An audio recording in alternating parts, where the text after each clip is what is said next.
Before we get into this week's video, we just want to shout out our very good friends at Dwarven Forge, the official sponsors for this week's episode. They've just launched their brand new Kickstarter for their Hellscape 3D terrain, which is on now until July 1st. Dwarven Forge's amazing new Hellscape modular terrain features lava-themed pieces with inbuilt LED lighting, available both hand-painted and unpainted to really elevate your game.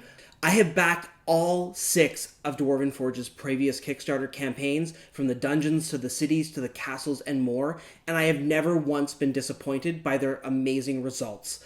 The Kickstarter is a great time to get these pieces at an amazing discount. Whether or not you can back now or have to save up to jump in later, Dwarven Forge is sure to bring your game to the next level. Make sure to follow the links in the description below and check out Dwarven Forge to bring your game to life. And now, on to this week's episode. More muscles means more damage. So get pumped, because we're going to show you how to max out the damage in melee combat in Dungeons & Dragons 5th edition. My name is Monty Martin. And I'm Kelly McLaughlin. And we are the Dungeon Dudes. Welcome to our channel, where we cover everything Dungeons & Dragons, including advice for players and guides for Dungeon Masters. We upload new videos every Thursday, so please subscribe to our channel so that you never miss an episode. Today, we're going to show you how to play the muscle with our guide to strength-based damage dealers in Dungeons & Dragons 5th edition. So, let's get pumped. So if we're setting out to play a strength-based melee damage dealer in Dungeons & Dragons 5th edition, what are we envisioning? Well, I think for players that are really enamored with this archetype, you're imagining everything from that hack and slash brute to the Herculean hero. You really want that character that is strong, physically present, and wields heavy weapons and armor in battle. So many stories revolve around a strong action hero type character. And when I think of the muscle, when I think of the strength-based characters, they're the sword and shield or the hack and slash, and they're running in front lines, doing the damage, and getting the job done. And of course, we really want to throw down big numbers, of course. That's part of the equation here. But even if you aren't trying to min-max your character or take things over to the overdrive, there's a whole bunch of choices to make when you're building a strength-based frontline character in your weapons, your character's personality and archetype, and even narrowing down which class is going to help you envision the character that you want to play. So Monty, what would you say the top 3 things to look for if you're building a strength-based melee combatant? I think that if you're interested in this archetype, you're probably interested in 3 main things. You want to wield heavy weapons, probably two-handed weapons like great swords, great axes, glaives, warhammers, and the like. We're going to ditch that shield. We're going to take something in 2 hands and smash somebody with it. At the same time, you probably want toughness behind that character, whether that comes from wearing heavy armor and or having a lot of hit points. Yeah, you want to not only be able to dish out the damage, but if you're going to be up in the fight every single time, you want to be able to take damage as well. I think the other thing that you want to have with this character is a focus on the physical skills like athletics, acrobatics, maybe even going into some of the other skills like stealth and perception if you have the supporting attributes to do it. You need to be that person that's going to be able to, toss aside the boulder or knock over the tree or hold up the gate or crush the evil artifact with your bare hands. I know so many tropes that have the big strong guy amongst the adventuring party, and they're always the one that everybody's escaping through the castle gate that's coming down, and there's the strong guy holding the gate up. Everybody needs that strong guy. You could be that strong guy. Yeah, it's a really action-oriented character archetype. And of course, if you want to, you can still have that tactician element, or that kind of wise old warrior element, or the leader, depending on if your secondary or tertiary attributes include a focus on intelligence, wisdom, or charisma. So we want heavy weapons, we want them to be tough, and we want a good athletic skill set that still leaves room for great role-playing. So what are we going to be looking at today? I think the 2 things that are going to be the cornerstone of this is whether you want to go all the way with the feats for melee damage dealing, which are going to focus around Great Weapon Master and probably Polearm Master and maybe Sentinel. And then you're going to have to really choose between one of 3 classes. I think it comes down to, if you're playing a strength-based character, Barbarians, Fighters, and Paladins. It's going to be one of the 3, but which one of those 3 you choose we can weigh out the pros and cons because they have different role-playing opportunities and pretty big differences in play style, despite all being characters that focus on strength, have extra attack, and have a bunch of ways to boost their attacks in battle. So there's a few feats that you might want to look at if you're going to be building this really strong melee combatant character. And we've covered these feats in length in other episodes, so we're just going to mention them here and why we think that they're important for this character. Starting off with Great Weapon Master. Great Weapon Master is a cornerstone feat for melee combat damage, mainly because of the ability to take the penalty to your attack roll to add plus 10 to your damage. It's one of the few ways to add damage to every single melee attack your character makes at no resource cost. With every other ability that classes get, like Battle Master Maneuvers, Paladin Smites, and even the Barbarian's Rage, you're limited in some way in how often you can perform or benefit from those abilities. But with Great Weapon Master, you can apply it to every single attack you make. And plus 10 is a good amount of extra damage, just on top of the damage you're already doing. When you announce, oh, I just did 50 or 60 damage on my hit, people at the table are going to be like, how did you do that? And usually it's because they have the Great Weapon Master feat. Yeah, now, when you're getting damage up as high as 50 or 60, you're probably stacking on a bunch of other abilities there. Yeah, I'm looking at a higher level character. Yeah. Don't expect that at level 1. Yeah, not at all. You may wonder, is there a point at which the penalty for Great Weapon Master becomes not worth it?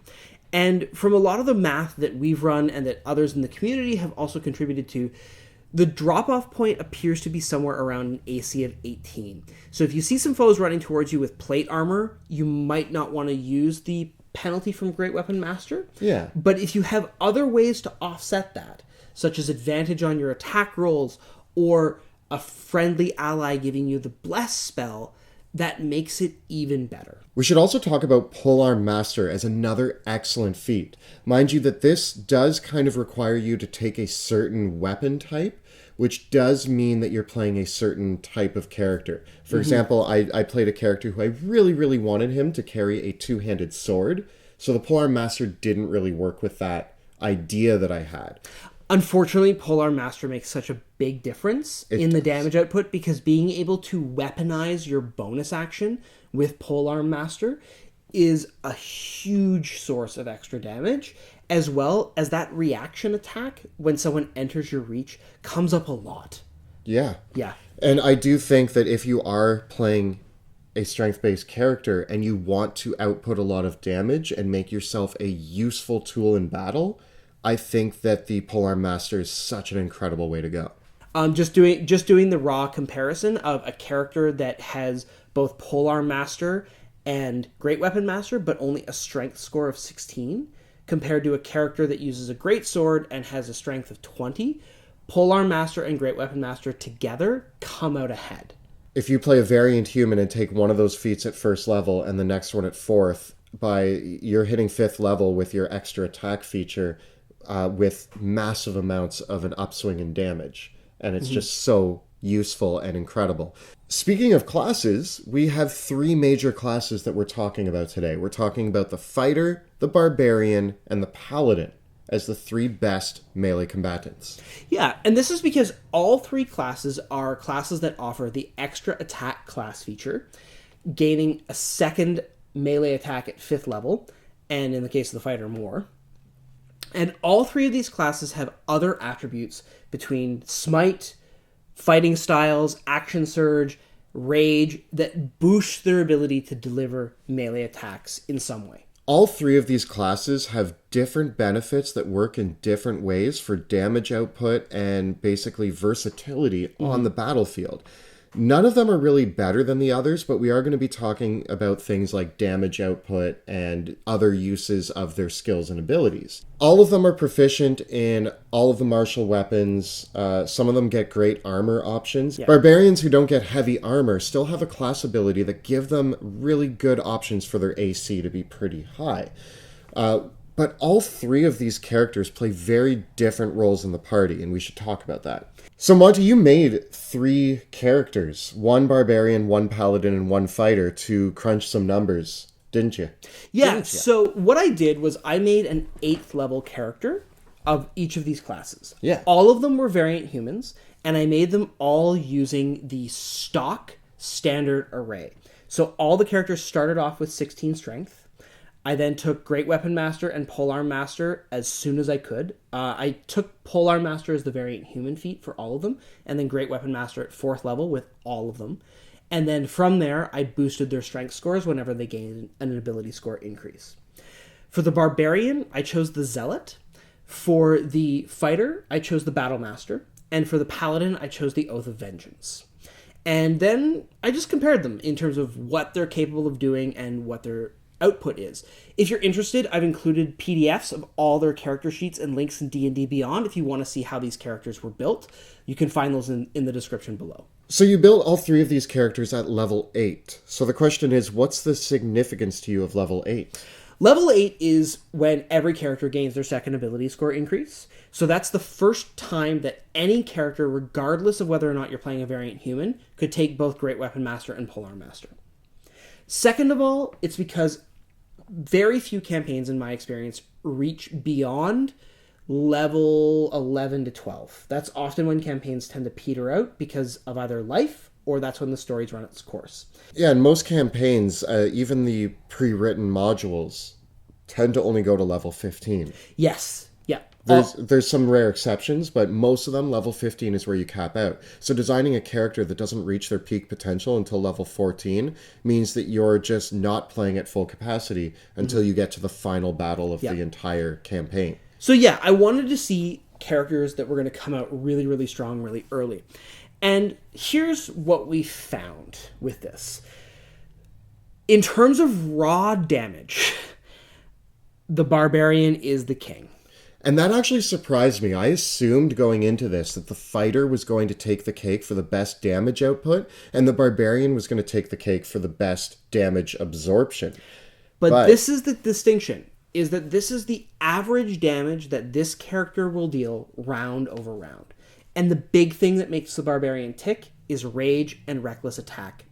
A Barbarian can gain advantage on every single melee attack that they make with no cost. It doesn't matter what their party members are doing or anything. The fact that they gain advantage like this means that they can use Great Weapon Master with reckless abandon. Literally. Yeah, and still hit reliably all the time.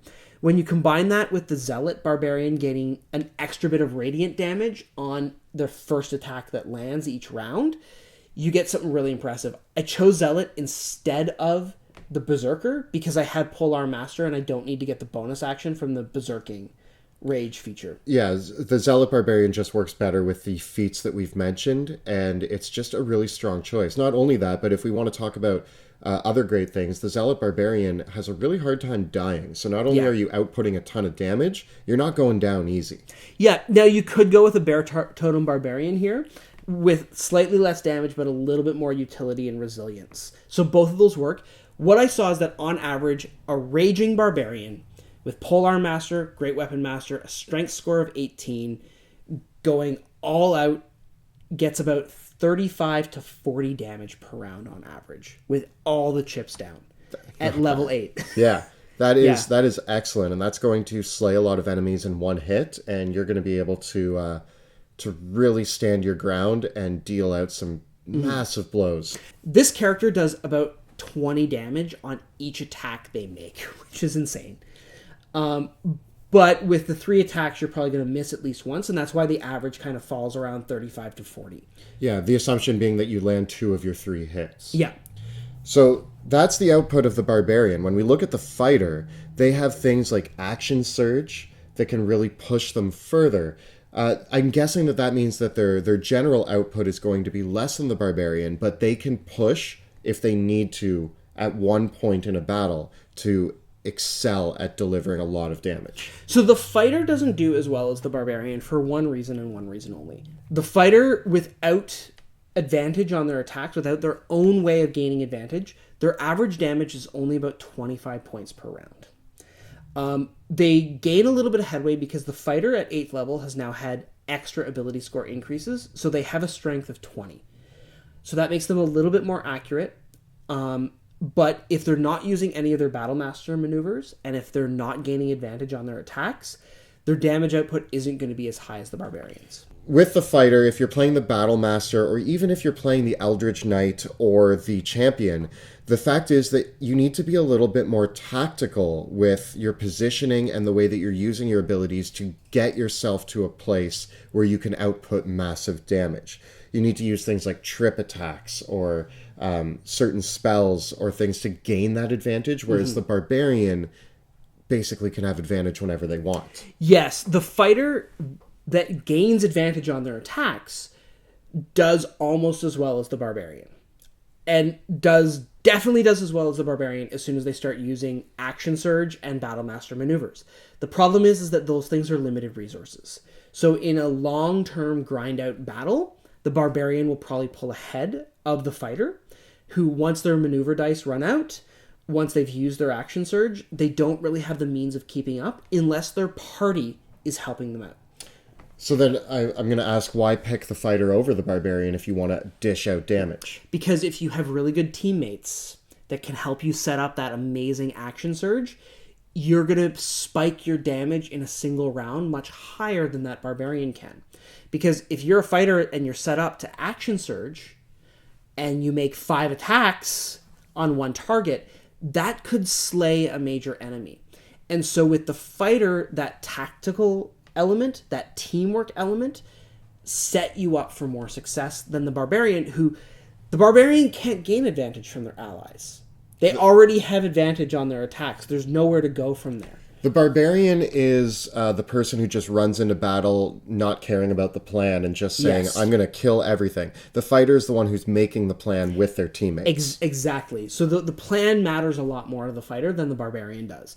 What about the paladin? I mean, obviously the first thing that comes to my mind when we think of the paladin is the use of smite, which in the right circumstances, if you're fighting a fiend, you can spike that damage to an insane amount. Mind you, it is a limited resource, just like the fighter's action surge and things like that, battle master maneuvers. But the ability to add that smite at the right moment in a battle, I've seen them put out some ridiculous numbers, some of the highest numbers I've seen at a table.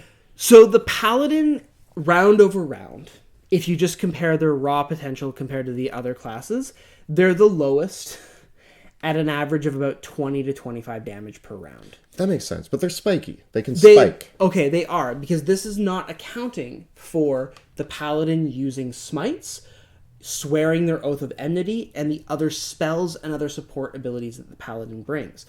Not dissimilar to the fighter, the paladin is able to spike very high when they gain advantage on their attacks thanks to teamwork and start dropping down those smites. Again, the paladin runs out of gas, though. And once you run out of gas, once you run out of smites, it really drops off. I played a Vengeance Paladin in one of our campaigns, and really the whole dynamic of the battle was I was using standard attacks while my party would try to get into a situation where I would be able to get advantage. And then once we had the main enemy tied down to a point where me as the Paladin would have advantage, I would just unleash all of my smites and hit it as many times as I could. And I remember towards the end of the campaign rolling like almost 100, more than 100 damage. On a single attack. On a single attack, because we were fighting demons and I was smiting them. And it was just so many dice in my hands. And that, I think, is the joy of a paladin. When they're not smiting, they are extremely versatile. I think they're one of the more versatile of the options we're looking at, because they can also pose as somewhat of a healer. They have spell casting. There's a lot of options there. And then they can spike that damage when needed. Yeah, and the impact of things like the paladin's aura of protection can't be understated. So having all that in one package as a character is really, really valuable. And I think the role-playing opportunities for paladins are certainly appealing, but they also mean that in order to have that good spellcasting, you now have to invest a little bit in your charisma score, which already both the barbarian, the fighter, and the paladin all want good strength scores. They all want good constitution scores.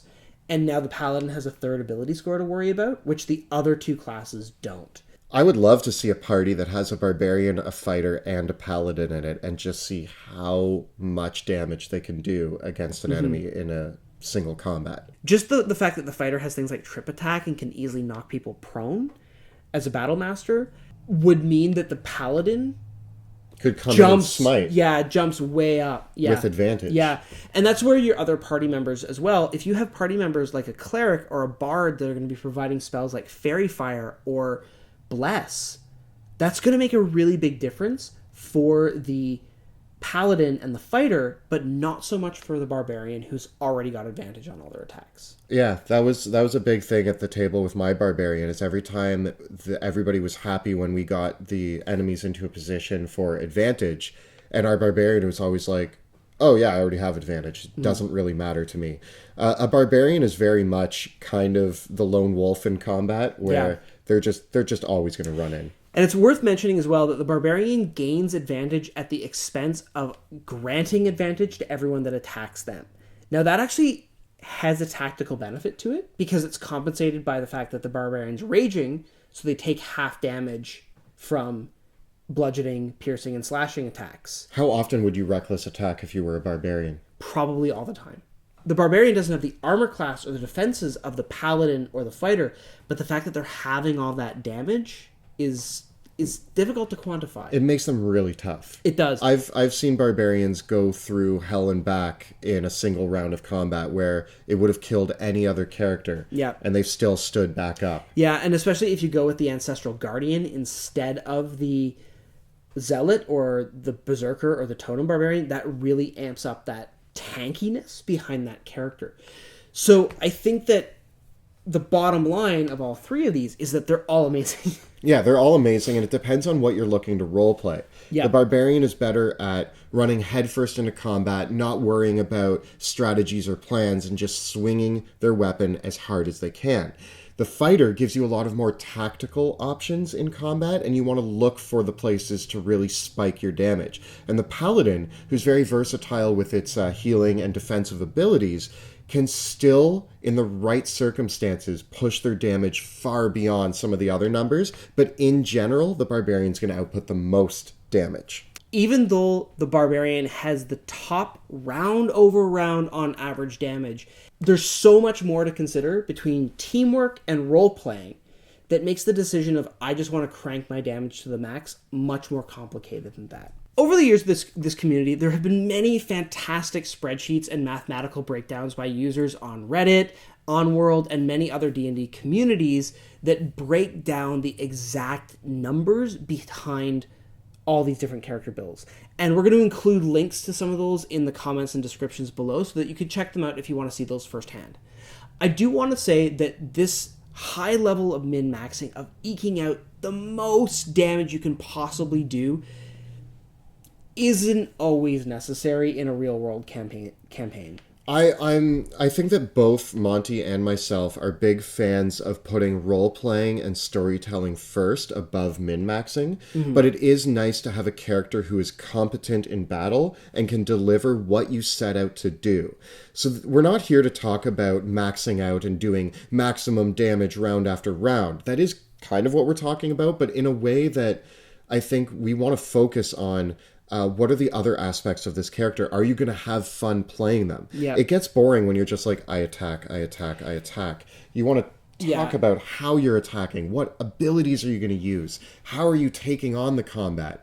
It can be really, really fun to roleplay these characters out. And when it comes to these archetypes, especially if you're comparing the three classes and you're taking Great Weapon Master and Polearm Master anyways, if you don't really like the role-playing and the fantasy of the Barbarian, but you're choosing it because it does a little bit more damage on average, it's not going to be satisfying in the same way for you. So go with what your heart and your gut suggests, and don't let the numbers get in the way of playing a character that you're going to love. I'm going to say right now that I've seen people playing barbarians, I've seen them playing fighters, and I've seen people playing paladins. I've even played a paladin myself, and at no point was the fun diminished by the lack of damage output. I'm going to tell you right now that the most fun I've ever had doing damage was with my paladin smiting a fiend. At high levels. I just think it's amazing. So looking at just the damage output, you're still going to have fun playing any of these characters if you want heavy hitting high damage. The last thing that I'll say on this, though, is that you can run into a little bit of a problem at your table if you're playing the paladin that took all these feats and you're at the same table as a barbarian who didn't.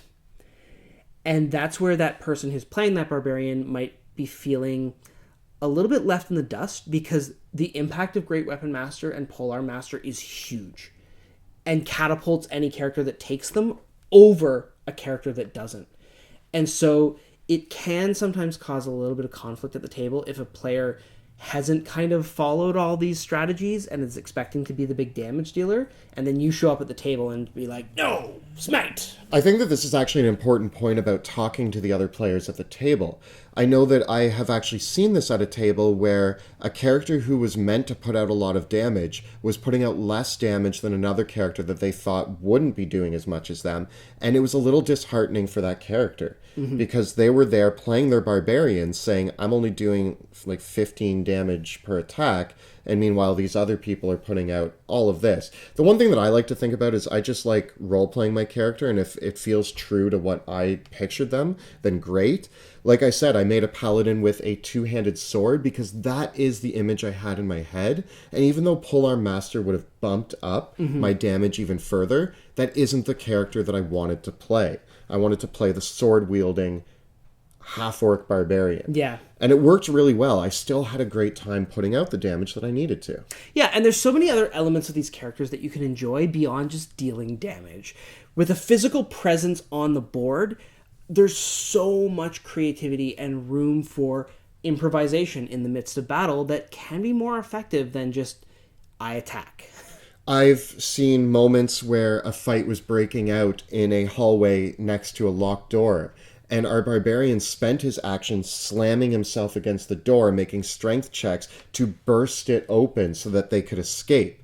He wasn't out there putting out the damage. He was focusing on a tactical element that allowed the party to escape because he was the one who could break down that door. I've also seen strength-based characters holding things up or tossing things or pushing over certain objects. I remember in one of our live plays, Joe playing a fighter. We had a brazier that was shooting lasers at us. And Joe just ran up and shoved it into the acid so that it was destroyed, using his strength for a tactical advantage in that combat. If you want to get inspired for like other cool things that you can do just because you had big muscles, watching some of the feats of strength that are demonstrated in strongman competitions will just inspire you by what strong people can achieve in the real world. And then when you take that to a fantasy level, it makes those kind of amazing things like tossing giant logs or kegs of ale or holding up the walls of a castle or a portcullis that much more acceptable at the table and creative to do. Didn't we kick off a bar fight once with Joe grabbing a table and throwing it at a guy? Yes. I'm not going to lie, we're both a little hyped up from Endgame, so we want to bring the Marvel Universe into this, as we often do. The reason why I love the Marvel Universe is even though it's not fantasy-based in the medieval sort of fantasy sense, they still have such clear archetypes for their characters. And if you want to talk about a strong character with an 8 intelligence who still manages to be friendly and welcoming and hilarious and wonderful and contribute a lot, is Thor. Thor, I think, doesn't have the biggest intelligence, but he's still part of the planning. He's part of the strategy. Sometimes he just says, I'm going to run in there and smash it with my hammer, but he's still contributing. He's not an idiot. On a similar take, Drax, the Destroyer, is also not a very smart person, but a hilarious character that has a lot of great moments across all the films that he's in. I will say, though, that Drax is the epitome of exactly what we said, where you are playing kind of the dumb brute. Yeah. But he does it in a very tasteful way that's so much fun to watch. If you are going to play the dumb brute, look at Drax as an inspiration for that, because you can add a lot of comedy and fun to the dumb brute. So this has been a look at playing the muscle in Dungeons & Dragons 5th edition. If you have a favorite melee combatant that you've made, tell us about them in the comments below. If you're enjoying the show, consider supporting the channel on Patreon. You can follow the links in the description below to learn how you can support our work. And if you want to see an awesome fighter taking on some amazing enemies, you can check out our live play Dungeons of Drakkenheim, which airs Tuesday nights at 6 p.m. Eastern on Twitch. You can find all the previous episodes in a playlist right up over here. And we've got more build guides and in-depth reviews of the classes in D&D 5e right up over here. Please subscribe to our channel so that you never miss an episode. Thank you so much for watching, and we'll see you next time In the dungeon.